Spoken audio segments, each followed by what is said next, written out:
Call this meeting to order, and we have on committee, actually myself as the chair, Councilor Crowe, we have Councilor Kamel is on the committee, Councilor President Di Maria will make quorum, also knows the rest. We have Councilor Spatafora, and then we have some of our The voter registered voters, I'm Drew Zamani, the chairman. excellent. Kathy Young from the voting register. Thank you. And we have Councilor O'Malley and Councilor Winslow scan the room for anybody else there. There we are being, Mr. DeLacy has requested recording of this evening's.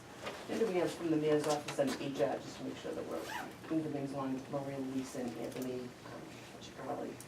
So first things first, we're gonna approve the minutes of the last two meetings of September 25th and October 16th. I make a motion to accept both minutes. Do I have a second? Second. All those in favor? Aye. Aye. Opposed? So those will be reported out favorably. And so we do have tonight's meeting, oh, sorry. Council. Me, Kamel, Condon, who cannot be here, Councilor Murphy's on her way, and I haven't heard from Councilor Matheson. So right now, De facto, Debbie. de facto, Yeah. de facto De Debbie. facto? Well, you're on the committee. But you're- Quorum. Well, that's why I was asking, if you need a second and stuff like that, that's why I was asking. Well, just, and I don't want to, have a crowd here, so just really to set it up, so the purpose of this meeting is really actually to make sure that we are, we have a plan in place for the November 6th elections.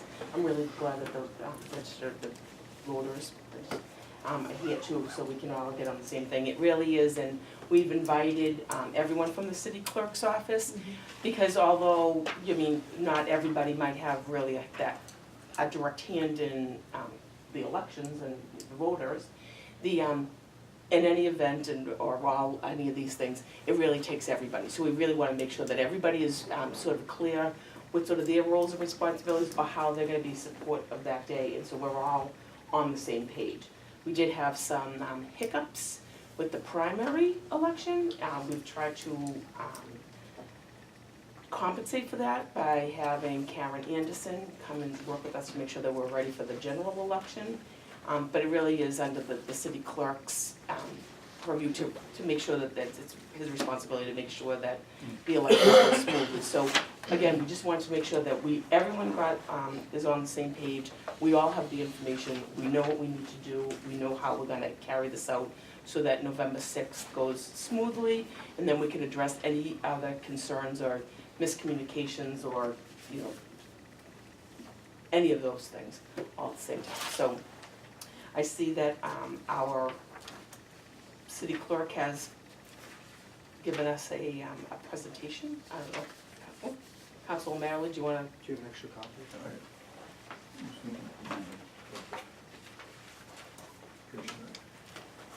I don't know if you have some copies for anybody else. Look like you have a good packet there of them. So if you want to walk us through that, and then we can, sort of what led up to, what happened at the primary, what steps you've taken to make sure that we don't have some of the same issues or any other issues that might come up and sort of what your plan is and how you're going to manage this election. Well, basically what had happened was the transfer boxes were loaded and they were delivered to the polling places 6 o'clock in the morning. And sometime after midday, more people came out to vote than we had anticipated. Sometime after midday, there was, we started getting calls that there was not enough ballots. There was as you always tell me, Council Pro, there was a breakdown in communication between the polling places and the clerk's office. At one point, the police officer had been brought to the various polling places. Instead of being in there, some of the people at the polling places, the wardens, they're supposed to call us when they break their banned on the 100 ballots. But I don't know if they couldn't get through to the office on the phone or whatever, but I got one call, and I think it was from 5-2, and the lady said, "Oh, I've only got 12 ballots left." And that was around probably 5 or later in the afternoon. And, you know, just difficult. We have Joe Conley, who's been working for the office for 20 years. He circulates around, tries to give out ballots and so forth. He got some on time, and some he didn't. Some people had to wait. So, I mean, that's essentially it. There was a breakdown, not enough ballots, a breakdown in communication. So my next point is how we're gonna fix it. So, we're gonna increase, Maybe we'll ask questions as we kind of go along instead of holding them on up, but. Do you mind? no, go ahead. So, yeah, I just want to get a breakdown of Councilman Murphy? what we had in terms of the number of ballots we had, and how did we, you know, what percentage was kind of put out there at first, and then we held some in reserve, and can you just talk about why they're distributed the way they were at 6 AM versus what's reserved? Well, what happens is they, the staff, they, based on past performances, they look and they say, okay, the Secretary of State says we're gonna have 8% turnout. We look at the number of absentee ballots that we've got requested, and they make a guesstimate.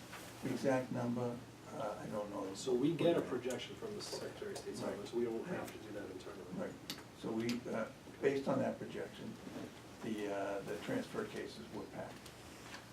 For some reason, more people came out to vote than that was Do anticipated. we know what the delta is in that?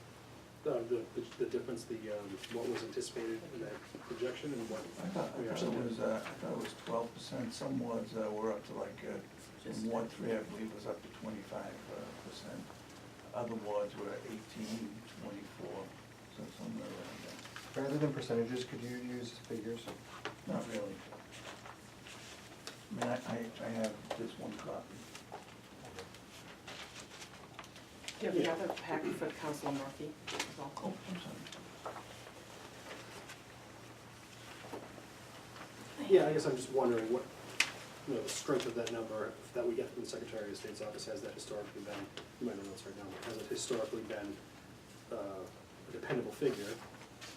Do we usually have extra? And why don't we just say, if we have a projection for what all the wards and precincts are gonna have, why don't we just put them out there at the beginning of the day? Or do we have to just shuffle them around and so forth? Well, I think in part that we don't put them all out during the day is because they get pretty heavy. In the Okay. morning, when the officer leaves for the polling place, he has to bring the transfer case, he has to bring the piece of equipment that sits on top of the ballot box. Yeah. He has to bring a The thing you automatic. slide into, right? Yeah, and he has to bring the automat. So he's got like 3 pieces of equipment. And if we were to say, okay, you know, your ward has 2,000 people going to vote, we would give them 2,000. It's just too cumbersome. But we have enough for. We have everybody. plenty of. Thank you. So, It just, sorry, Councilor Spatafor. So Tom, you mentioned that they break the ban when it's 100. So let's just say we didn't run out. A typical election, I know this is hard for you, how many elections have we done since you've been started? this is the second. Second. So let's just say in a typical election, they break that ban. What does that do? Does that mean that's the last 100? And then they're supposed to call, they're supposed to call the clerk's office to say we're down to 100, right? Right. That's typical? Mhm. And then depending on how fast that 100 goes, what's the process from getting the ballots from their clerk's office here? Yes. And then how do they get from the clerk's office to the polling Well, location? they're in the clerk's office, but they're also, Joe Conley has some in his car. And we call Joe and say, Joe, can you go to this ward or that ward? Or if we can't get him for some reason, I would call Captain Cronin. Captain Cronin drive me. So you go. Yeah, So they essentially get moved by a police officer, and that's Joe Conley, who was an ex-police officer. yeah. Right, and he's been a poll worker for Yeah. 20 years. He's sworn in. So you said that they got down to the last 100, they broke that band, right? Were they coming back to hundreds? Yes, And they didn't call right away? So what happened was, they just ran out. they ran out. You know, and the poll workers, they're good. Sometimes it gets busy. They're older. You know, they get tired or whatever. I don't know what happened, but they Just just having didn't call. multiple locations, right? Hmm? Multiple locations, it happened I think three. I think three. So, we don't keep extra on site, what, for security? It's just the logistics of transporting them back and forth. Because if you don't use them, at the end of the night, you gotta bring them back. Even the ones that were used, you gotta bring back. But just historically, that's the way we've done it. So, did you have a question? I mean, I sort of had a question on kind of the historic nature. They're all set, Yeah, they're all set. Craig's done. They're all All set. right, Council You Winslow. can go off, council. No. I didn't know if you or someone from the registrar's office might be able to answer. Just in terms of, is it very typical during our elections to actually get to the point where people are having to call for ballots? Was this a very atypical election? No, it's. It sounds like there's a routine of refreshing the ballots, but is it typical that people have to call to get them? Was that, seems like atypical? I don't know if you would say typical, but at different years, I brought some charts here for different years. Different times, the turnout is higher, so you would have more tendency to request ballots at that point, the poll workers. So I don't know if the word typical is appropriate, but I know it has happened in the past. So it has happened in the past that it's come down to the last 100 and people have had to call, so it's Yeah, something yeah, that's not unusual, so. From my understanding, going through, being one of the registered voters, the last 100 packet has a seal on it that says, once you open this, call City Hall, request more. And they didn't do that when they got to that last, packet. So that might have been that, some of them didn't, it was busy, what time of day it was, they didn't ask for more. And we talked about maybe, us checking in with them to see if they want more. But we have a book of all instructions and everything, and it works out best for them to notify us when they want it, instead, because the only communication we have with them would be through the police officer, and mostly cell phones. We have the warden's number and the clerk's number. I don't want to go into what you're going to propose to make changes, but I just know that they would know that they're supposed to call when they open that last 100 packet, and they just didn't do it for them. And I'd also like to point out that this year, we've been working with the Department of Justice, so that everything's bilingual. This year was a little bit crazy. We got to the City Hall early in the morning, and the poll workers and the police and so forth came to pick up the ballots and whatnot. This building was closed. It wasn't, we couldn't get it open until about 7:15. The Department of Justice was supposed to be here, I think, at 8. They didn't get here till 9:30 or so. I mean, it was just kind of an unusual day all along, and I had left right after the Department of Justice left. I wanted to go to Ward 3 in Ward 2, where we have a heavy Asian population. I just wanted to make sure that all the signs were up properly, and they came back. A couple of days later, they called us and said that we did well, but they wanted us to put a couple more signs up in, so they're bilingual. So, all in all, we did well with that. Not so well with the wards. Council Murphy, you have questions? So we had 3 precincts that ran out of ballots, is that correct? Mhm. Did you, after the fact, meet with the poll workers to brief with them and find out what happened? We've had a couple of meetings with them. We've done some training. we're gonna send them out a letter. We've done the training just to reiterate that you have to let us know when you run low on ballots and any other equipment that you might need. And what was their reasoning for running out? I don't, some of them said they couldn't get to the office, they couldn't get through. Because you gotta remember, even during the election, when we have elections going on, we're still running the clerk's office, we're still, waiting on customers and so forth, we're still, we get a lot of calls in. My name is Joe Jones, I live on Howard Street, Wood White Road, and we get a lot of those, we get, people coming up to the counter for birth certificates, business certificates, and so forth. So it's a normal day on top of the election, and, maybe they couldn't get through. I know, but this is just Additional- odd that this is, like, that this happened like this.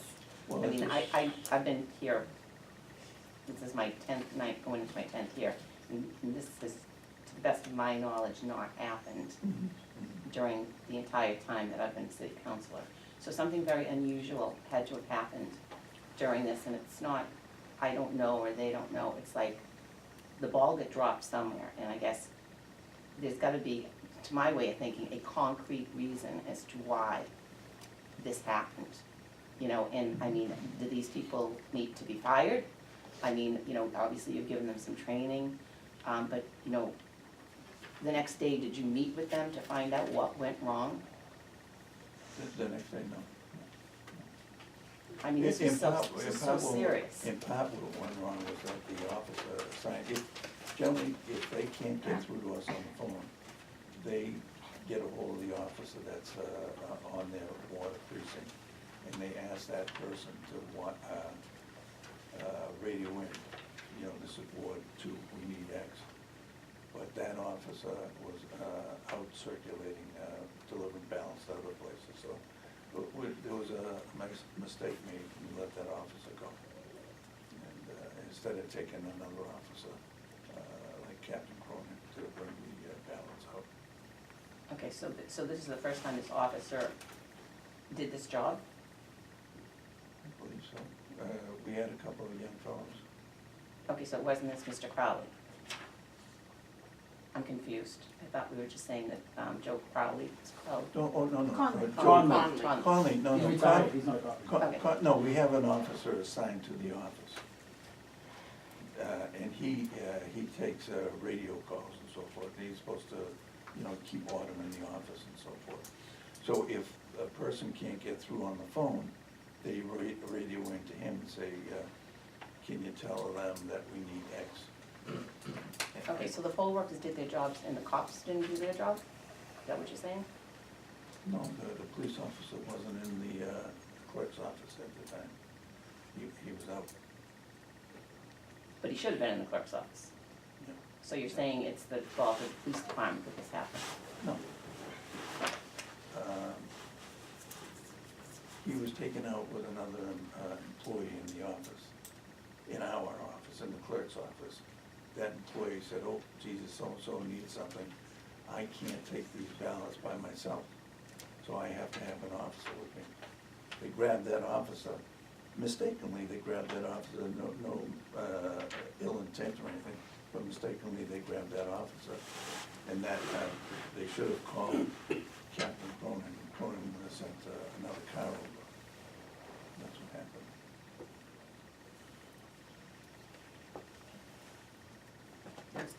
Can I just ask a point, so Tom, I know from so it sounds like if they need ballots, they call the clerk's office, right? I know from my experience, election day, and this is the last 10 years, this is no ill will to anybody who works in that department, somebody represent, nobody answers the phone because they're all busy.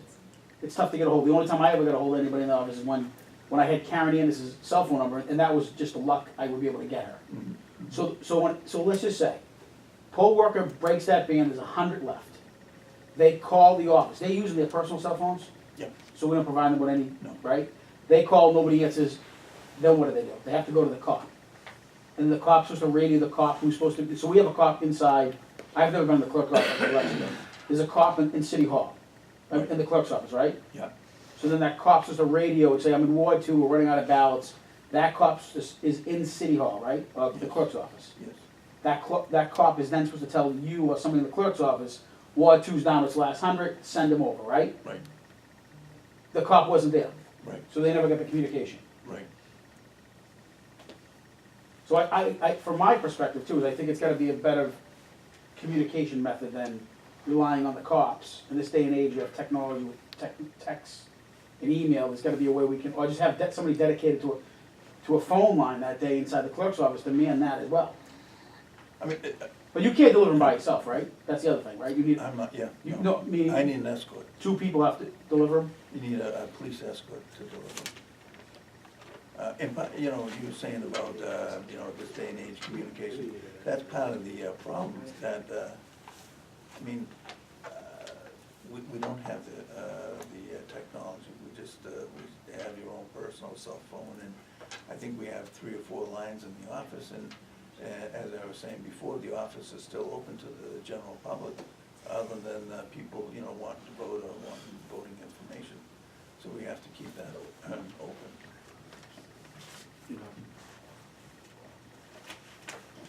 Councilor O'Malley? Thank you, Chair. Tom, did you have any help preparing this presentation, either inside or outside the city? Not really, no. Not really, or no? No. You talked about voter turnout being high. Oh, my wife helped me. Okay. Thank you. You talked about voter turnout being unusually high or higher than anticipated. I know that you have the figure there for the 2018 election. What did you compare them to? What elections would you have compared this to figure out what the projection might be? We didn't compare it to anything, Council. What we did, we based our projections upon what the Secretary of State was saying, and on the amount of absentee ballots. It's the same thing that they've been using for the last 20 years to make a guesstimate. Okay, so what did the Secretary of State's projection look like? It might have been 10%. Wasn't very high. Do you know what that is in not percentages, but in the number of ballots? No, they just give a percentage. They don't say, yeah, they just give a percentage statewide. But, and I understand that, but for us, every community has a different amount of people, so you have to do math to figure out Yeah, what point of that question, number would do they be. give you a percentage for every precinct? Point of information, I'm just, No, it's just overall. it's just for the state, Yeah, right? yeah, I misunderstood. yeah. So, but with that, it seems like another step needed to occur that would have said, okay, we have this many registered voters, 10% of that is a figure, and that's how many ballots you bring out. So you can't bring out 10% ballots if you don't know what that figure is per precinct. So it'd be helpful to know what that number actually was. I mean, can you, so voter turnout ended up being 5,857 in 2018. You don't know what the turnout was in 2016 or 2014? Off the top of my head, no, no, And that wasn't looked into before the election? no. Thank you. I'm all set. Council President, did you have a question? No, I'll ask them. Okay, I actually just wanted to go back to the officer in the clerk's office, because at that point, one part during the day, I was in the square and I just walked across, because someone had said that they were, so I think there was more than 3 precincts. I know Ward 1, and they had to borrow some from one precinct to the other, because they were the same ballots. So they had run out and they were waiting 45 minutes, and it was Captain Sheridan that was at the, so I wouldn't call him someone that knew one, doesn't know. I mean, he's been in the force for quite a while. Right, but. So at that point, Jimmy, so when you said, you know, that there was a new person, and then I had gone to Ward 1, and it was just to bring water to the poll workers, and had run out, even after they had shared. And then, the assistant registrar luckily, had brought some more, but that was at least, there was what Council Condon said, he was there for 45 minutes, so and even if there's 3 police officers, or at least 2, there's 3 at Malden in Ward 1, for 1 and 7, whatever, so with 3 police officers, no one could get in touch with anybody, like, that seemed to be really, couldn't be just a new person, because it was Captain Sheridan that was there at the time. Yep, Captain Sheridan was assigned to the office, but he was out on the road. But because he was out on the road, because there were multiple places calling because they had no more. So he was like, you gotta get going. And there were people, he was waiting for his, somebody else to come in, and he ended up taking some of the, down to Linden.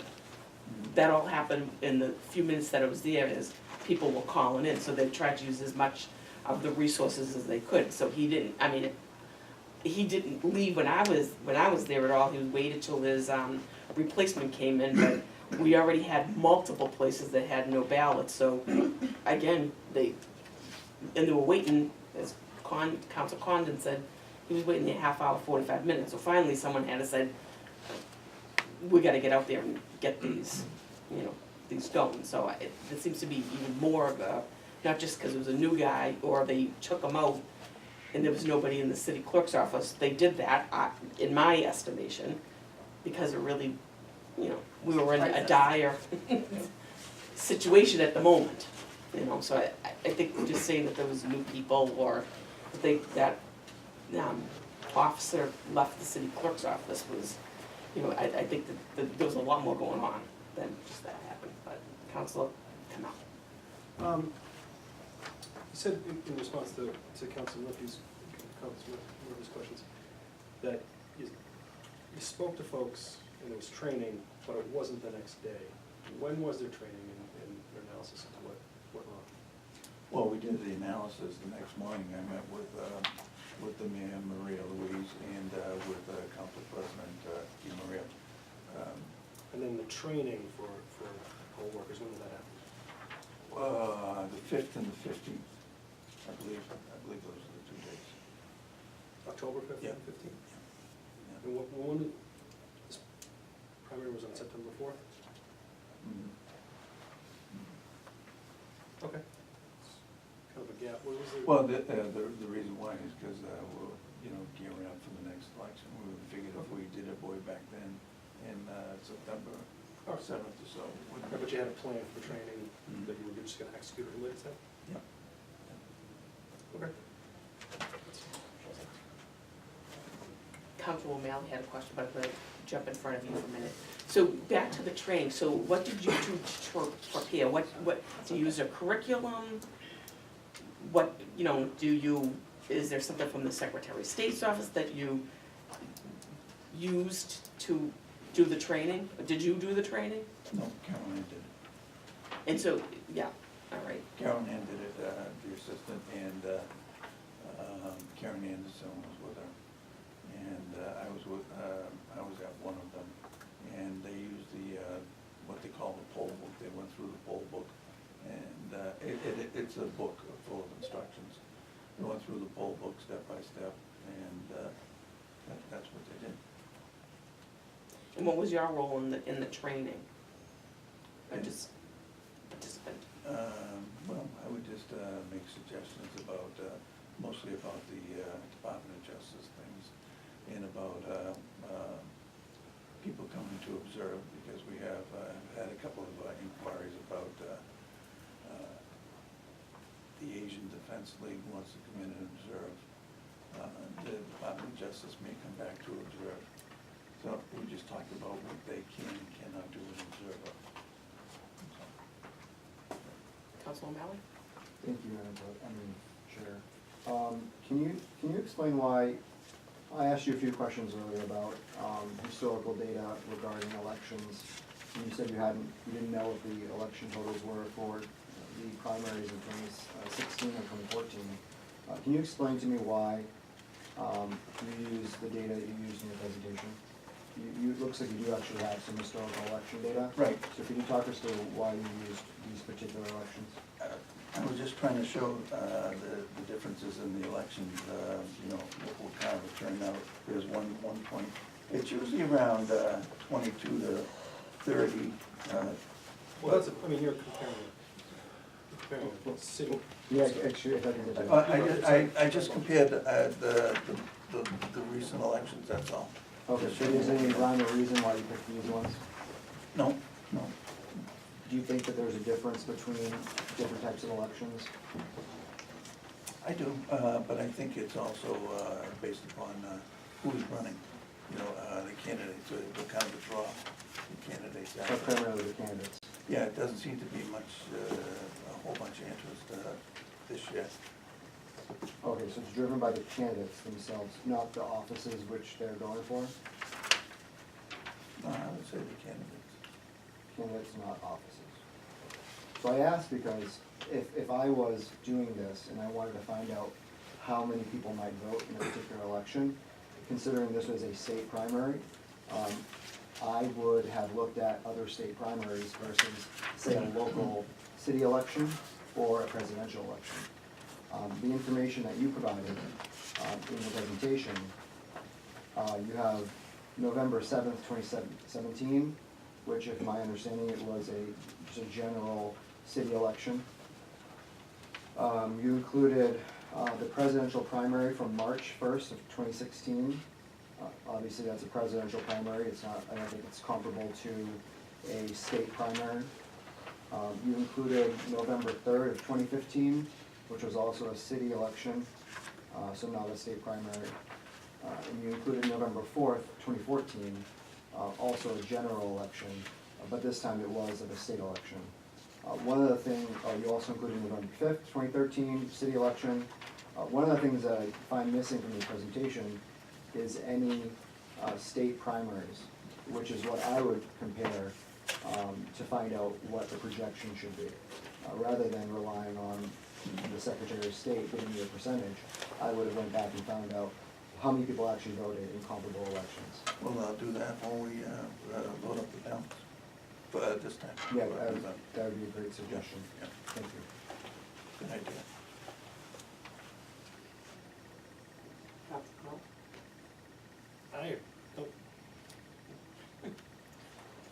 Thank you, Madam Chair.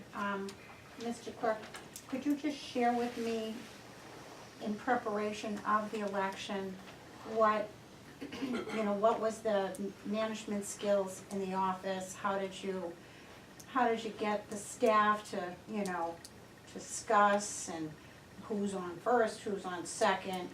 What was your management skill to getting through the election successfully? We did, actually. Well, I have Carol Ann, she's been doing this for longer than I have. Mhm. So I kind of rely on her and on Karen Anderson. I call her a lot and say, what do we do? How do we do this? Mhm. And they're the ones who actually drive them, because I'm just learning, It's not like the clerk's office where you have a meeting every week. You have an election once a year, so it's tough to learn how to put all the pieces together. So for the most part, I rely on those two. And, their past practices of what they've done over Karen, 30 years. And, Karen, it's a tough act to follow. She's been there for 30 years. She knows what she's doing and so forth. And Carol Ann's worked with her, and Carol Ann does a good job. And that's primarily what I relied on.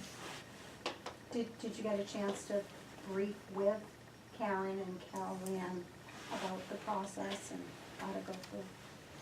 I wouldn't say it's a briefing, it's just kind of like, it's hard to explain. It's very, very hectic and very,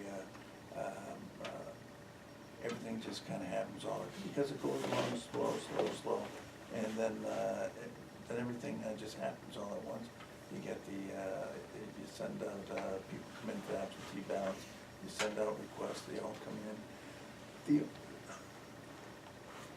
The office is running like it's from the 1930s. I'll give you an example.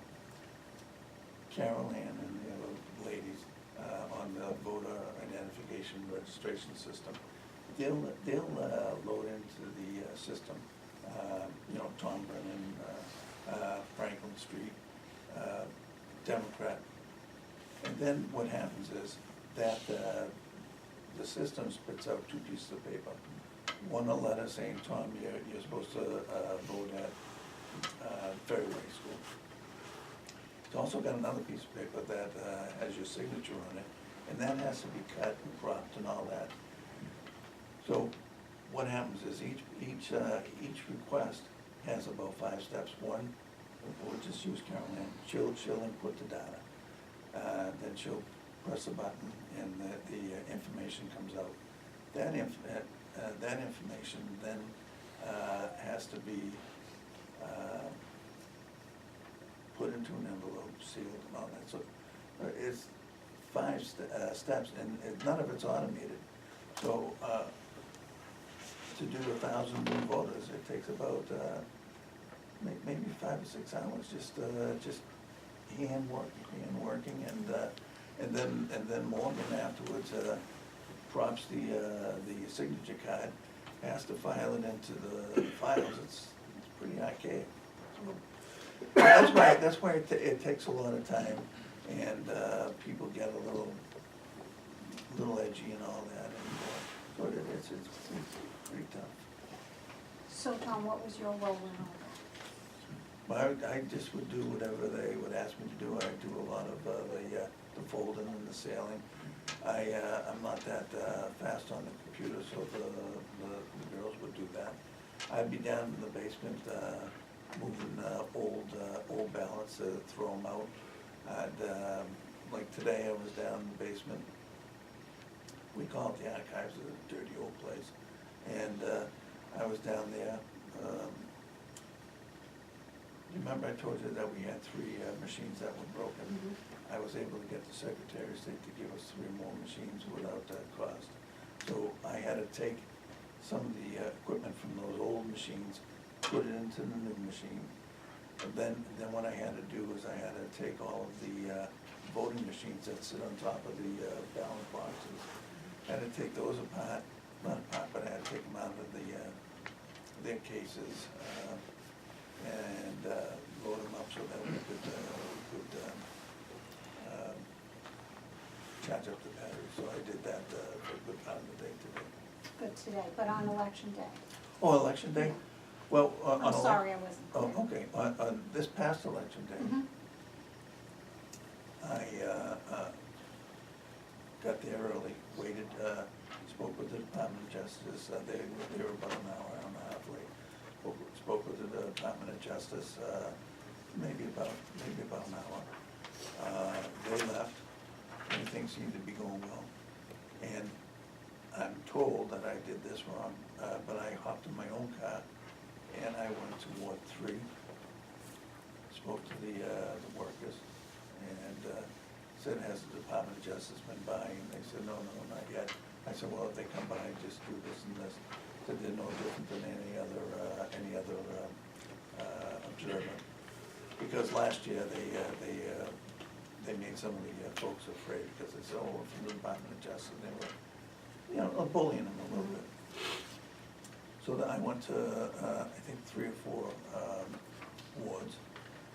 Then I came back and I just waited on customers, took phone calls and so forth.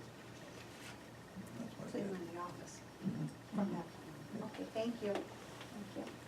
Council Murphy? Just kind of want to go back to the training that occurred. So the training occurred on the 5th and the 15th, and you attended one of the sessions. Just out of curiosity, if there was such an issue with the poll workers, why didn't you go to both of them? I'm just curious. Yeah, I think I was, I don't know where I was on the 5th. I wasn't around. Okay, and just, better just looking at, how to fix it going forward, I don't know if I'm jumping ahead. Better communication between the clerk's office, poll workers, and police department, what exactly does that mean? Well, number one, the poll workers have got when they break that last 100 bin, they gotta call us straight away. If they can't get through the office, and I've spoken to Captain Cronin about this already, if they can't get through the office, they have to let the officer assigned to their precinct know to call, to radio in to the officer at the city hall. So are these new poll workers, there's a whole host of new poll workers? We have a lot. I'm struggling with where this has never happened.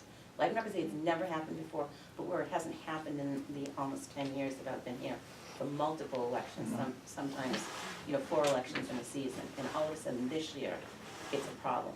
And that's really what I wanna know, is what is the root cause of this problem?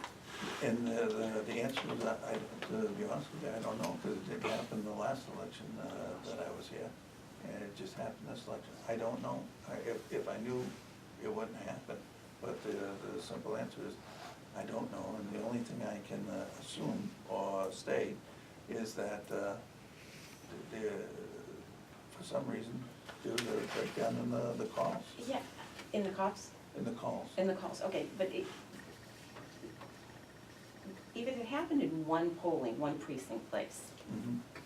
then I could say, okay, there was a break, but it happened in multiple places. I mean, so, to me, there has to be a reason, I want a reason, something that says, this is what happened, this is why it happened, because it's just unacceptable. Yeah.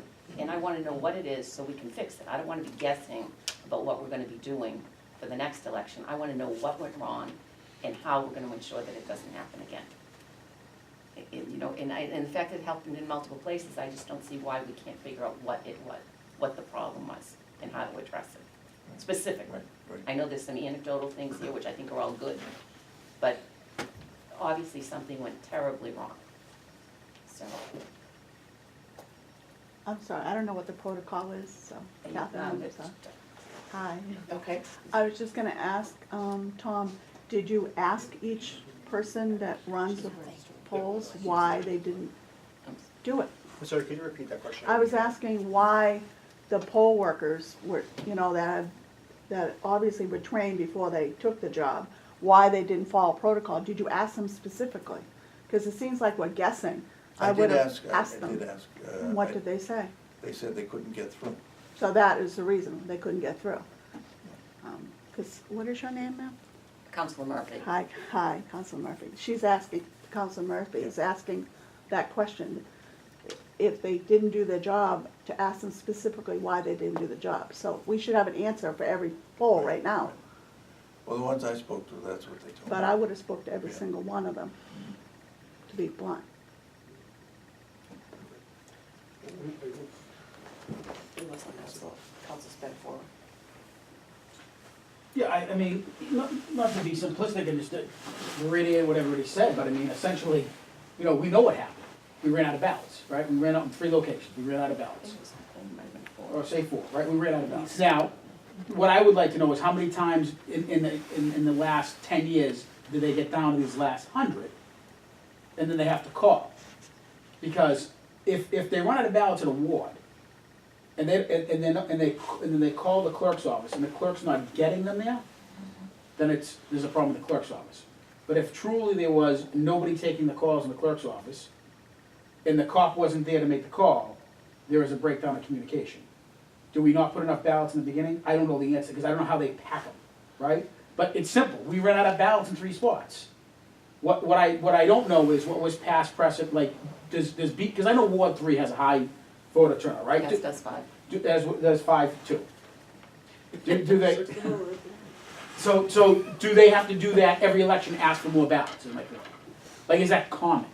I'm assuming the presidential elections, if they only take so many ballots, they have to call, right? And this never happened before, right? So, is it a combination of, we definitely have a new clerk, we definitely have new poll workers? I mean, if you go in there, the poll workers are getting older. We do have new police officers. we maybe didn't pack, we didn't plan ahead enough. I mean, there's probably more than one thing that happened, is my point. Well, that kind of goes to Council O'Malley's. Yeah, there's probably more than, we definitely have, I mean, I noticed some poll workers in Ward 3 that I don't know from before. We definitely have a lot of new police officers that I don't know from before either. But I do know that calling the clerk's office on election day is a tough task for anybody because they are busy. They are busy. So I can see a poll worker who has his or her own phone, and they're supposed to be making sure that somebody's doing the right thing from a voting perspective, calling, and they don't answer, not because they're not working, it's because they are working, and they can't get through and it's frustrating, right? So they don't call. And then before you know it, 100, and if they don't, and those ballots run out at 4:30, Barbara, those 100 ballots go pretty quick. You know, the 100 ballots, you know, you break that seal at 12 o'clock in the afternoon, you probably have some time. Right, and I Yeah. don't disagree with anything that you're saying. So I think what we gotta do is, it's probably more than one thing, but the communication to me is, there's gotta be a better way than going through the cops to get to the clerk's office. There has to be. I don't dispute it, Oh, I think it's more than one thing. I completely agree, I think it's more than one thing. but that's what I wanna hear. I don't wanna be guessing tonight. Yeah. You know, I would have been hoping some research would have been done, and this presentation tonight would have had some concrete data associated with it, so that we wouldn't just be asking these questions over and over again. We would actually maybe have a little bit of a plan of how to go forward, and why did this happen, and this is what we're doing to solve it. Kind of problem, analysis, solution, implementation. No, I think what we should probably do is probably track the number of ballots we're sending on day one. Like if I was the clerk, next election, how many ballots are going into every ward, right? I mean, I don't know, do you put the same number of ballots in every ward? No. Okay, so I would How do you determine what goes in each ward? past elections? Yeah, based upon the past elections and the projections by the Secretary of State. Okay, so did you sit down and do any of that? I guess The state does it, Chief. the state does it. They give you a And percentage. then to be frank with you, we relied on Karen Anderson too, on what she thought would be enough. Okay, well, she's not the city clerk No, I know, anymore. I know, but she's. No, I know, she has institutional knowledge, but I guess according, you know, and I'm trying to roll back to Councilor O'Malley's comments about, you know, looking at elections, like state elections, and, you know, determining, you know, not just taking what we're told, but looking at, you know, the actual data that we have in-house, and making our own determination about what's appropriate for Malden. You know, We I do thought, that for our own elections, I'm sure. I don't think we do, that's what I'm hearing. No, I mean. Oh, when we're running, yes, we do, we right? do, yes, absolutely. I think- Sorry, it's pretty So, obvious. so we'll do that going forward. you know, just- Council O'Malley. I feel bad talking to the back of your head, Tom. Right. Tom, I mean, Mr. Brennan, you're in charge of orderly administration of local, state, and federal elections. Do you know how to put on an election? Not 100%, to be frank. That's why I rely on the staff. Do you know how to prepare a voting list? What do you mean? Yeah, I don't know what you mean. The preparation of the voting list. How do you determine who is eligible to vote in an upcoming election? Oh, you go into the state system, and that generates the list. Okay. How do you determine the equipment and staffing of a polling place? Like how, I'm just trying to figure out, how are we preparing for an election? Well, the equipment is all pretty much, it's all the same. You have the voting box, and you have the counting machine. Then you have the ballots, the booths. And then you have a warden, you have a couple of clerks and so forth. And that's. Is there like a rhyme or reason? Do some wards have more, or some precincts have more polling staff versus other ones? Well, the busier polling areas would have extra help. So how many people would you put at a busier one versus a not as busy one? I don't know, I would defer to Carol Ann and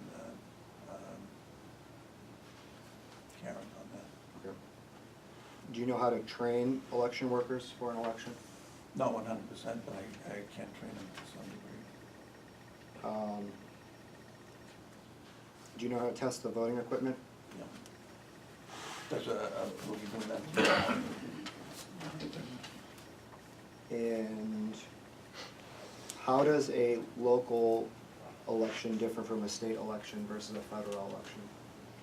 Nothing different. Yeah. And in terms of In terms of mechanics, preparation for it? they really don't. In terms of mechanics, they're all the same. People vote. Yeah. Well, people vote, but you have to generate the list. You have to, get them, the ballot boxes, the counting machines, you have to get the ballots, you have to get the pens and pencils, the markers, you have to get all that to the polling place. Sharpen pencils. Okay, thank you. So, I mean, I understand relying on someone who's more technical expertise, and I've been in a similar situation, my industry happens all the time. You've got people who are experts at mechanical systems or electrical ones or programming. So, you do have to manage people who might know more of the detail, and you are dependent upon them, but there are procedures you do go through, right? You ask questions like, do you have everything you need? And you establish milestones, you establish a plan, given the feedback, and then you keep track. So what, I guess, did you ask those questions ahead of time?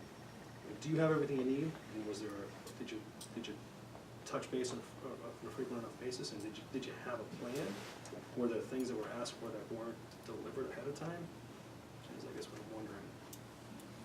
I don't know that. Did you ask the folks that were running, or Carol Ann, or the other folks that were running the elections, do you have everything you need leading up to the election? Not specifically, no. Okay. Was there any, did they vocalize any needs? No. They're pretty, they're pretty self-sufficient, like, we have Carol Burgess here, she does the vital records, and I don't ask her, do you have this, do you have that? They're, pretty self-sufficient, they just go on their own. Yeah, I mean, people work independently, they still have. Yeah, and if they need something, they need something, or they're short or something, they usually ask me. Okay.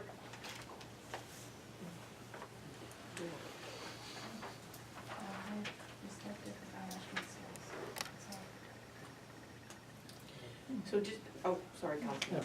No, just a quick question. Mr. Brennan, if we were to run out of ballots in this upcoming election, what have we done differently that people are gonna be able to get through to the clerk's office and get more ballots delivered? How are we more prepared now than we were last month? Well, one thing is that I've spoken to Captain Cronin and asked his officers to be more proactive. If a warden can't get through to the clerk's office, that warden is supposed to ask the police officer to radio into the city hall. Do you have a cell phone that the city provides? No. Shouldn't you be available on call, like a hotline, where they can break through to you? I mean, Karen was always there for me when I had that kind of concern. Not ballot specifically, but if there was any type of question, you could break through to her. There's a hotline. The buck stops with you. You're the head of this department. And it's game time on election day, right? That's the big day for you. So I think, my humble opinion, you need a hotline. You need to carry a phone, and they need to be able to break through to you and say, Tom, this is what's going on, and we need you. That's what I have.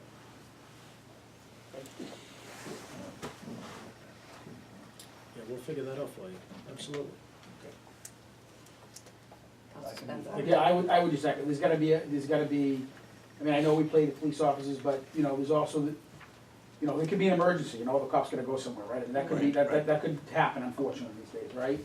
But I think we should have we should have a phone that, Tom's, it's the buck stops there, he's got the phone. Those clerks, not the clerks, the poll workers should be able to text him, or call him and say, I need it, and that also, from my opinion, I think if you're calling somebody you're texting somebody, there's a trail there, hey, I sent you a text at 11:30, I asked, I told you the 100 ballots, they didn't get here till 1:30, what's the problem? Tom would say, well, I handed the ballots to the cop, you know, I think it helps us in that terms. But what I would suggest, Tom, from my experience too, is I would meet with your poll workers before the second. This is probably gonna be a big election, we have a Senate race, right, federal Senate race going on. Couple big questions in the ballot. I would probably have one more meeting with them, if you can. I know we don't, do you pay for the meetings, the training? No. So I know it's tough, but if we can get people one more time, I know we're down to 2 weeks, right, 3 weeks maybe? And then from your perspective, I would proactively call these wards, every ward, 3 times a day, and say to them, how many ballots you got? How many ballots, track it, and that way, they never have to call you. And that way, you know, you're ahead of the curve, and then we can start, and then I think we should build a database for us, or a tracking system, Excel, it's easy to do. Hey, we sent 1,000 ballots here, they used 900, the next election, we can figure out, you can start building out metrics to say, I know the state uses it, but we can build our own metrics saying, hey, we had to bring 3 extra deliveries to this Ward 3 for this election, have a process in place, so yeah, it's an Excel file, we can do that pretty damn easy. But I would definitely get your phone, but I would proactively, in my opinion, is you have one more meeting to recap, stress the importance of having ballots and, you know, anything that comes up that's timely, and then proactively reaching out to these wards. What is it, 12 precincts now? 14? 16? But how many polling places? Yeah, there's only, Oh, yeah, there's a couple Yeah. that are combined in Yeah. one, so one's combined. 3 is. One and stuff. These not two. ones. That's those three. But Eight checking, is in one place. checking in with them, is there somebody in charge of every location? Yeah. Or is it every precinct? Precinct. So that there's, so if you have 2 precincts in one building, you have 2 people in charge? Because you might have different ballots for that. Right. Yeah, you might have different ballots. I would check with all of them, that's what I would do.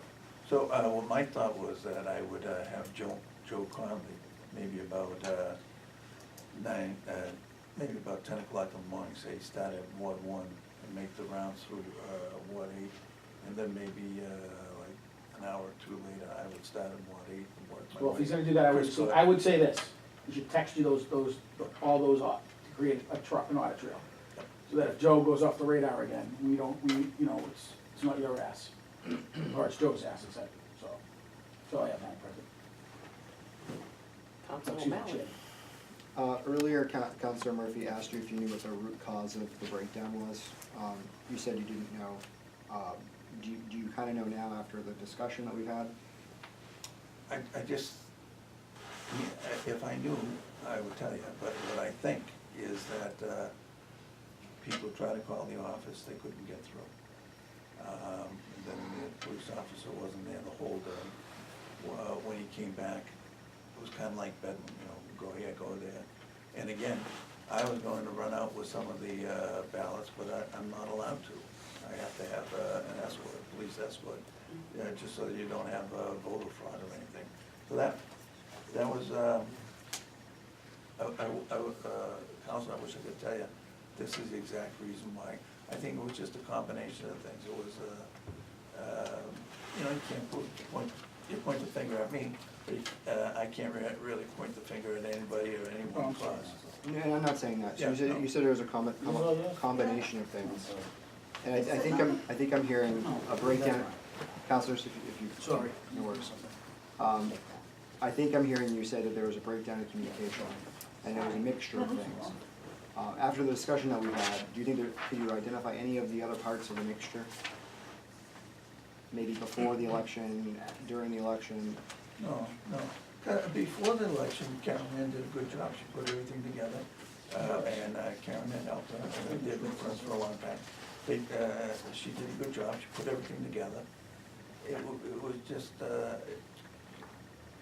just those few hours when everybody ran out at approximately the same time.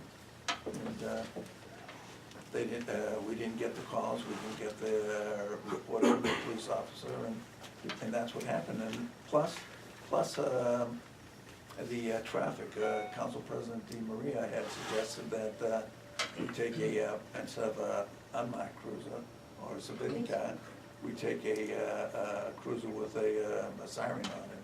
But who knows, maybe, you know, that's perhaps a good idea as well. So I'm just gonna be frank with you. I think that there were some other things that kind of broke down prior to the election that we covered here tonight, that I'm taking away, and I think maybe others in the room are also taking away. You know, we talked about analyzing like elections to figure out what a potential outcome or turnout is gonna look like. I think that that is something else I would add to what maybe broke down in this process. I know we are joined by 3 other members, I'm not missing anyone, right? 3 other members of the city clerk's office. If I may, I'm not sure what the rules are. Would anyone like to chime in about what they think kind of was the breakdown in the election? If you're comfortable with it, there's no pressure.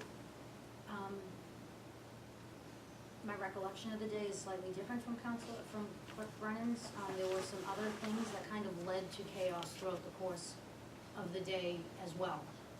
It wasn't just, I mean, certainly it started with the way that I packed the transfer cases, and I take responsibility with that.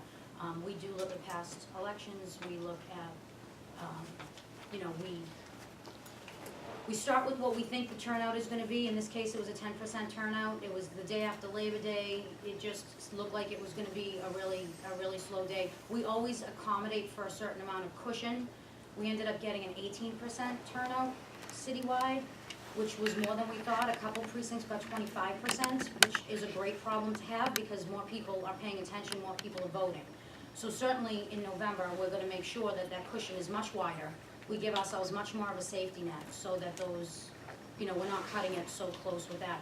But the day started at 6 a.m., the phone was ringing off the hook, and it just kind of went down from there. So there were a lot of little things that kind of happened that day. I don't think that it was one thing in particular.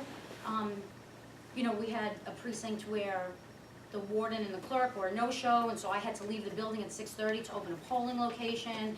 It was a lot of little things that kind of added up, and I don't know how specific you want me to get into it, but it was more than just. That's a pretty big thing. Yeah, those Yeah. aren't little. Yeah. That's a pretty big Yeah, thing. it is. It was a big thing. The senior center didn't get open until 10 minutes to 7. It was supposed to be open at 6.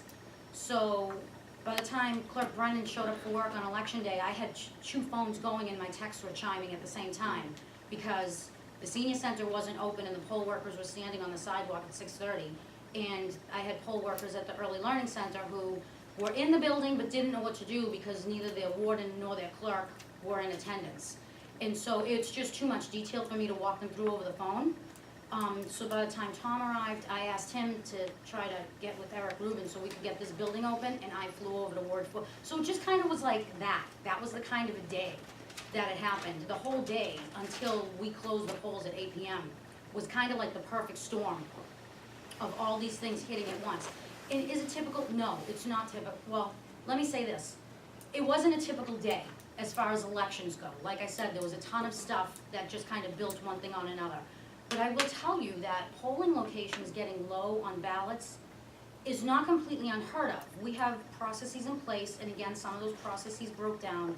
But it's not completely unheard of. It's just that in previous days, we've run the election so well that you didn't really kind of see what went wrong because it was handled in a timely manner. So what I'm hearing, I don't want to overly generalize, there were other things that happened that sort of took your attention. It's almost like pulled the coverage away from a passer, and then that's what kind of allowed the Yeah, distribution definitely. issues. So when we opened election day, we had, for instance, to answer your question, we had a new officer on duty at Officer Charles, what did I say? Charles Washington, who was wonderful. He had never worked an election day before. He was great. But instead of being the kind of overall seer of the police stationed at City Hall, he was now my driver because I didn't have a driver. So he became my driver. And I couldn't really wait to call Captain Cronin because I had a polling location with no warden and it had to get opened on, you know what I mean? So Yeah, Carolyn, they can I were- just, so that was the cop who should stay in City Hall? that was a cop that should have stayed at All City day, Hall. that's their job, they stay in City Hall with the radio so they can communicate. So Yes, he's sir, out that's- because he's helping you, opening a It's poll at 6 location. o'clock in the morning, you're Yeah. not running out of. Yeah, well, no, but Yeah. he No, left that the was, building. yeah, that wasn't, yeah. And then, you know, we get to the point in the middle of the afternoon where we're now getting low on ballots, school is getting out, traffic is getting difficult to get from one side of the city to the other. There was one point where, because I didn't have a driver, I had to use my detail officer from City Hall to help me transport the ballots to other locations. But we couldn't leave the building because he was leaving the shift and we were waiting for his next replacement to come on to shift. But because that replacement was coming from a different precinct, he had to wait for his replacement to get there before he could leave, so that it was a 15-minute lag in time. And that was right around the time that Council Condon was pointing out at the last meeting that, like, he was down at Ward 2 and he's only a half a mile away, but I had a 15-minute lag in time because we didn't have the proper staffing as far as the driver went, and so that's a mistake we'll never make again. We'll make sure that Captain Cronin himself, or he assigns us a driver. So those kind of things pile on to each other. It kind of was a hectic day, and what we really need when we're running an election is that for all hands to be on deck. We need to be running, in years past, how we did it was that the city clerk would kind of run the election from the street, overseeing the precincts, putting out fires, answering questions as she's delivering ballots and that kind of stuff, absentee ballots, that kind of thing. And then we had the assistant register of voters kind of running the election from the office. So answering phone calls, helping the staff in the office answer questions, because they might get a phone call where they don't know what the answer is, so there's kind of like two areas of expertise, one from the street and one from the building, if you follow what I'm saying. Kind of like a strategy. Yep. We didn't really have that kind of organization this time around, so that led to it as well. So, as I said, there were many things. Certainly some things that we will never let happen again. You know, the driver for one, a bigger cushion on how many ballots we pack for two. Those mistakes are the kind of things you only let happen once.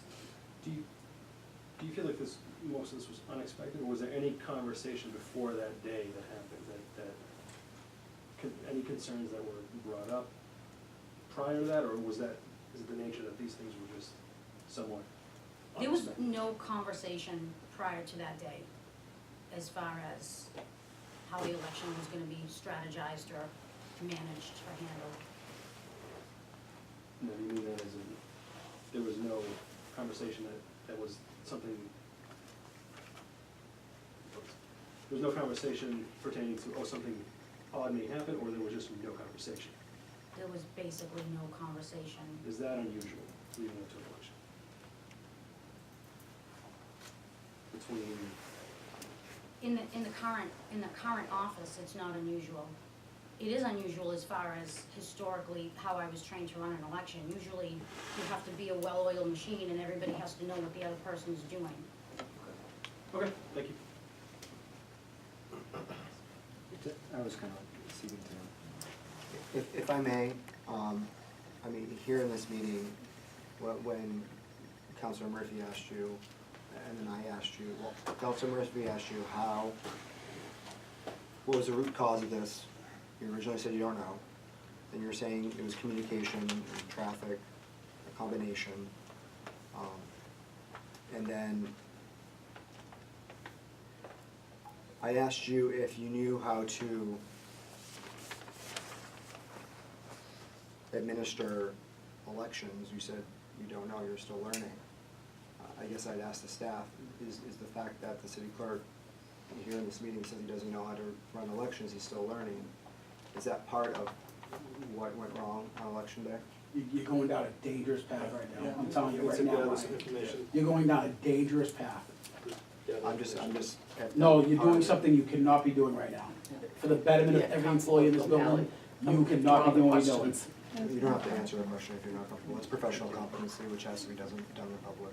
And No, that's, it's we're not. trying to figure out what's happening in the next election.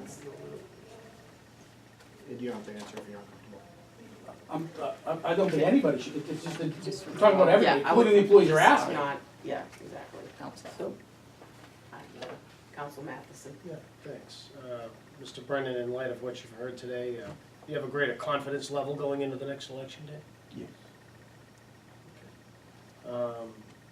And Carol Ann, I know you had just spoken, thank you for speaking, I appreciate hearing your thoughts and your experience.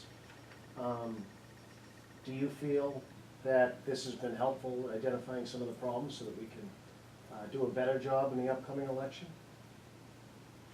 Respectfully, sir, no, I don't think that this conversation has been helpful to me in particular. I don't know if you guys find it helpful, but no, I didn't. Okay. All right, well, I'm glad we've at least identified some of the problems, and I know that it's not an exhaustive list. But that's what I wanted to ask the clerk. So, Can I speak as yes, one of the board members on the register of voters? One of the things when we came in for a 7 o'clock board meeting on the night election, we met in the clerk's office and went through some stuff. We noticed there was something wrong, just a little bit odd to the normal. Every night we go on election night, primary or general election. And we actually drive around and pick up the discs. That's two of us go together, and one goes in, you know, and the rest of my notification. So we knew there was something wrong, there was a little bit of increased anxiety. We asked them what was going on, they said we ran out some ballots, we're sending them out, you know, they told us the total count in the cases themselves, and we thought too, that seemed a little low. We said, it seems kind of low with normal turnout. So that was one of the things we brought up, and we gotta figure out, whatever the percentage the Secretary of State gives us, we gotta add another, 150, 200, whatever to the cases. Sure. So if this doesn't happen again, and that even if there was a breakdown, they'll have enough. Then we also realizing, looking at the training, we did the 2 trainings, we had about 15 or 16 clerks and wardens come to 2 trainings, so we got about 35 people, or 40 people came to it, as well as some of the board members we sat in on the meeting too. I was trying to think about the ballots, having more put in there, but there's gonna be, this election's gonna have 2 pages for the ballot. So that's gonna be 2 transfer cases, we talked about that, the weight of all these heavy documents. They're gonna be 2 cases for the officers to bring out and bring back at the end of the day. But we're still gonna make sure that there's an extra amount for every ward, because you don't know what the turnout is. You don't know that what the Secretary of State is saying is a general 351 cities and town number. It's not for each separate city or town, so we're really just gonna put more out. But I was encouraged with the meeting. I like the fact that we have another officer designated for driving and keep the 1 officer at the polls. At every poll location has 1 designated each precinct. And it would be nice if, like, some of them said they were really, when we had the meeting, talking to them, we go out, we pick up the disc. We don't have lengthy conversations with the wardens and the clerks. They know us we go to the same wards usually every year, so they know who we are. So I was gonna say, they were telling us how some of the officers were really helpful with them, asked them if they could do anything. We can set that up in the morning, Tom, too. That a little over, maybe, I don't know what the instructions are given to the officers, what type of training they've been provided to know what type of hectic day it is. Because it is hectic from the beginning to the end, especially when you have all those other things thrown in. There are people calling, they're using the regular numbers for City Hall, they're using cell phones, and they wanna just check a person's name. Sometimes the officer's doing it on their walkie-talkie, and it's just constant. And I even was up there trying to look up some names on the election night in the database, trying to help out. And that's what we try to do, go in an hour or 2 before, see if we can help out, and then we're ready to head out about 10 minutes of 8, so we can go to the first location once they close and everything. And some of the wardens people are new, and they're multitasking. So like the warden is starting the tally sheet, but then the clerk is starting to print the 3 copies from the machine. Even doing all these trainings, you don't realize the amount of steps they have to do, to feed a ballot into the machine right before you start. That activates the whole machine, and that actually puts in each office's, and then they print that tally, put that on the wall, print 2 more out. Even to do all that, and then you have to find out that this one precinct opened 10 minutes before voting. I'm sure that I was told a lot of it was hectic, and I'm sure I wasn't even told as bad as hectic as it was. But I like a lot of the ideas and, follow through on them and put them in place. And I don't know about your being the contact person, at least they can get through to somebody and you can speak to someone and say, we need 100 ballots here, we need a ballot. And I'd like to see a tally sheet for the day. I know we have a tally sheet we send out to each, we're talking about the spreadsheet, the Excel. Yeah. But when we get a call, write it down and when it was sent out. And then we'll have that too for the future. So thanks everyone for coming today. And I don't know if you knew the board was gonna be here, but I thought it was important. Thank you. I think it was important, and I Yeah. appreciate No, it. it's good, it's good. Great, it was good. So Can I just, say one thing? yeah, Yeah, I think a phone is in order because Carrie Hayes had a phone. So every time we needed something as a council, if somebody was standing over a line, you would call her, you would never, because you always said there was only 3 lines? In your, how many phone lines do you I have? think we have like 3. 6? How do you get a phone? Well, regardless, the clerk at the top, you get a call, you know where that call needs to go. You know all the resources the department. Right. So, sorry, go Can I ahead. ask one question, just, so in this last election, who, were you both outside, or did you go to every precinct? Or did you just go to 3 and 2? No, I went to 3, 2, 4. I think I went to like half. So you weren't the outside person? Right. So you were trying to basically do the job of 2 people?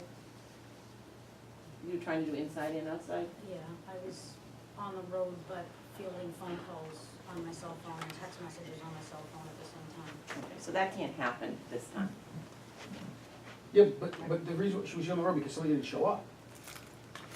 Right, but Yeah, but during the day, it was she was on on the the floor road too, that's. No, I know, I mean, yeah, if somebody doesn't show up, we're screwed, I mean, right? is, I think, So let me ask you a question this way, what's the That's a ward- procedure if that's- 2 that- wards don't show up? What's that's- the protocol? that's the warden. I mean, if you say 2 wardens don't show up, I mean, maybe there should be an extra warden sitting in. Well, that, I'm saying, would Yeah. Carolyn, if say 2 wards don't open up, do we have a plan for that? Right, but Like, does Caroline go, and then what do you do?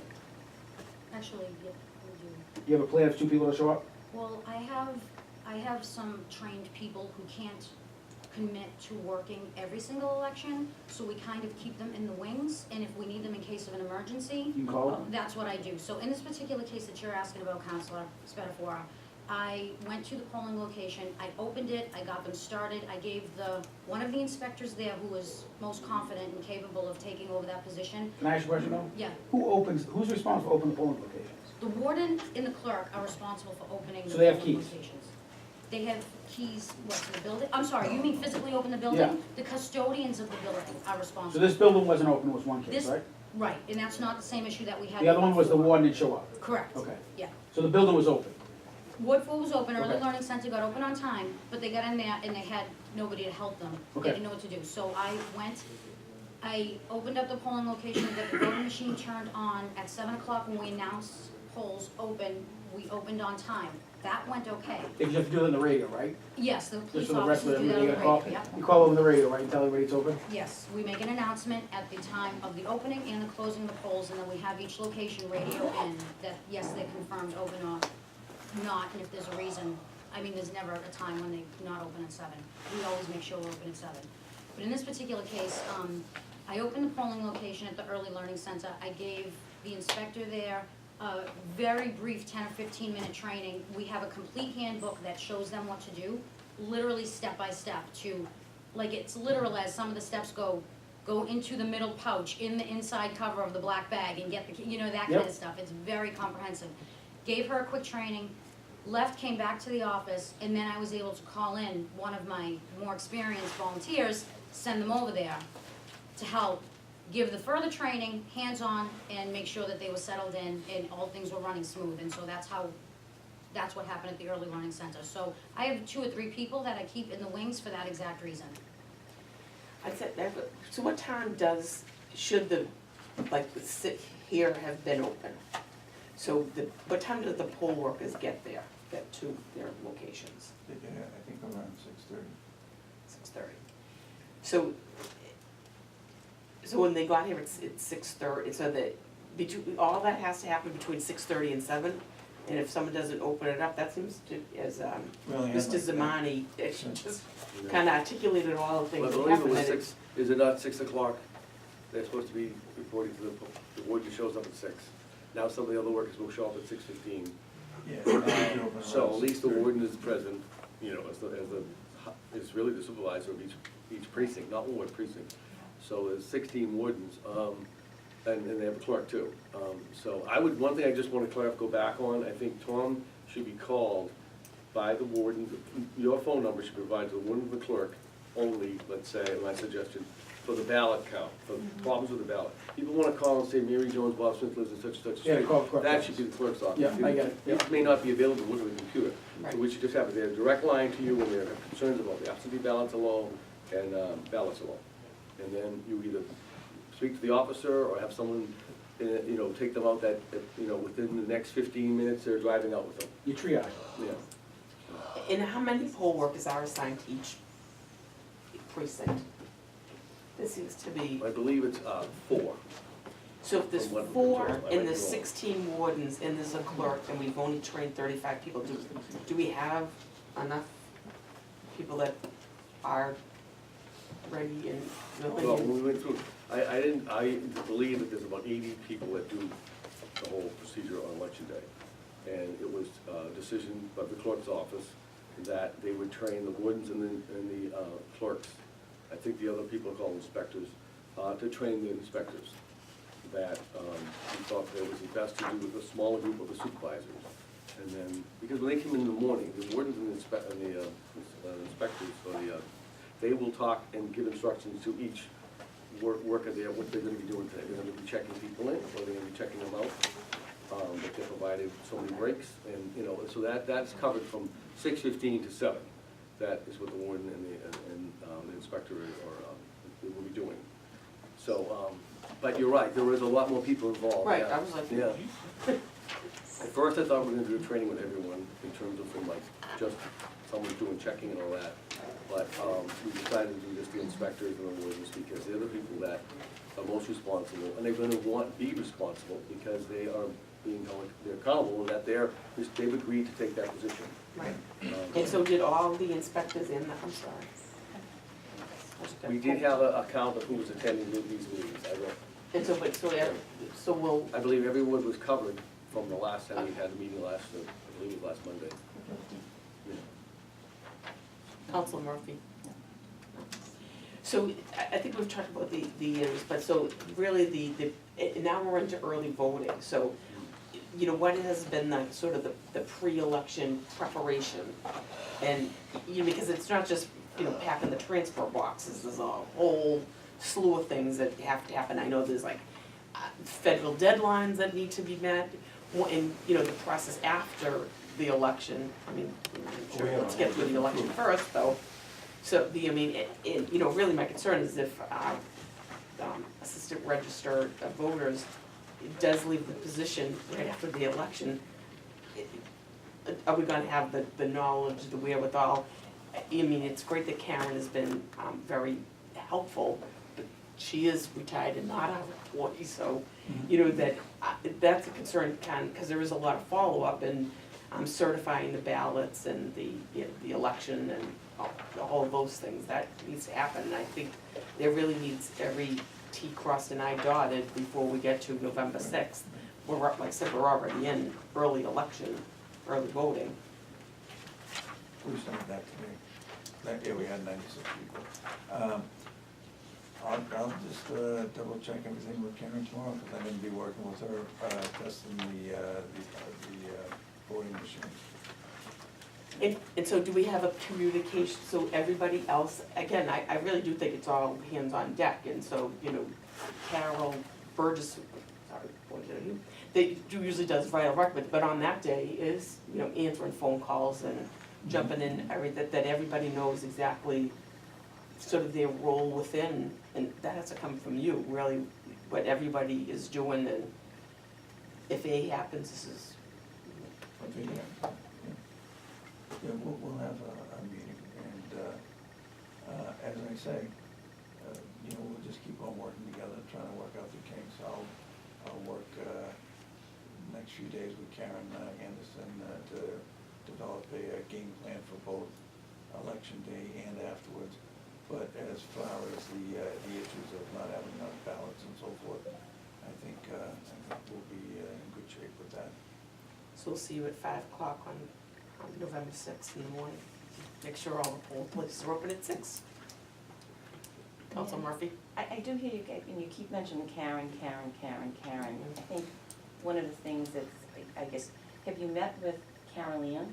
Because it would seem like Karen has transferred the majority of her knowledge to Carol Ann, and she does work with you in the office, so are you two communicating regularly? Did you communicate about what went wrong after the election? We did. Well, we met with Deputy Maria and the mayor and. Right, but did you like have a previous comment, I mean, if that had been me as a manager? Election night, we talked a little bit when the reporters were calling. Well, it just seems to me that Carol Ann should be an integral part of the process, because she is a key cog in this wheel. And I don't hear you mentioning her name at all. Carolyn, are you still leaving? I, Not to put you in the spot, because if you are an important part of the cog, and if you're not, then that's refreshing. If you are, then we need to start looking for a replacement real quick. I don't actually have an official end date at this time. Okay, that's good, okay. So that helps us with future. Yes.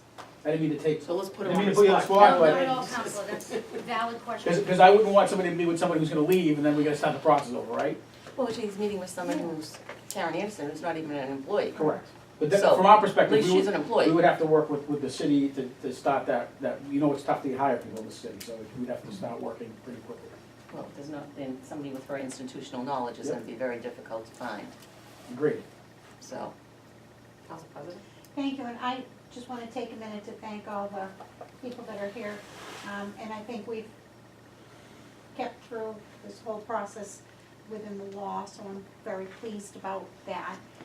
But the thing that I want to say most is, while Karen Anderson is experienced over 30-some odd years, I think the most important thing that she has is knowledge. Not just experience, it's knowledge. And I think that's key, and this is the Super Bowl, the most important thing the clerk's office does. And I hate to say that and say nothing else is important, I'm not saying that. I'm saying this is the Super Bowl. And for us to experience that, it just broke my heart. And I think it's communication, it's the police, it's this, it's that, but it's knowledge of what it takes to run the election. And just my comment is that is up to our city clerk, that it's your show, you're the quarterback, so we're all the catchers and the tacklers and the, so, I hope that was okay and able to say all that, but, you know. Council? No, Anybody else need final thoughts? So, I guess the final thought that I have is, I think we need, and I don't know whether it's gonna be with Council President Di Maria, but we need to keep a constant touch point between the city council and the city clerk's office over the next, couple of weeks to make sure that everything that needs to be done is being done. And that we know what the game plan is, and we know where the mistakes were, and how they're gonna be rectified, and that this is not gonna happen again. Agreed. Council Plum? sorry, I changed my mind. I do have one. So, if I may, and don't feel pressured to ask the question, but I'm gonna go with this, okay, because it might just be something in the office, and I'm being asked to drive on, and we're just saying, I know this is one of the things on the checklist, I'll do it. Instead of having one person really be responsible for all of it, Right? okay? You need the coach and the manager. and that's- Yeah, I know. The Thank you. kickers, I think- yeah, May I respond? I just wanted to say that we actually do have such a checklist, it's 9 pages long, and I use it in every election, and with every election it grows. And so I use that as a guideline for every single election to make sure that we don't miss any details and stuff like that. And then when something new does come up, I add to that checklist and it continues to grow. So it actually is something that we have in our office. I actually love a copy of that, if Carolyn, if you wouldn't mind forwarding it, or if it's Tom will forward it over, just like to see that tomorrow. Okay. See as how it's already prepared. can you share it with the whole council, please? Yes, I Yes. will, Thank you all. Dean, can we get a copy to the members of the board? Thank you. certainly. Thank you. Nice to meet you.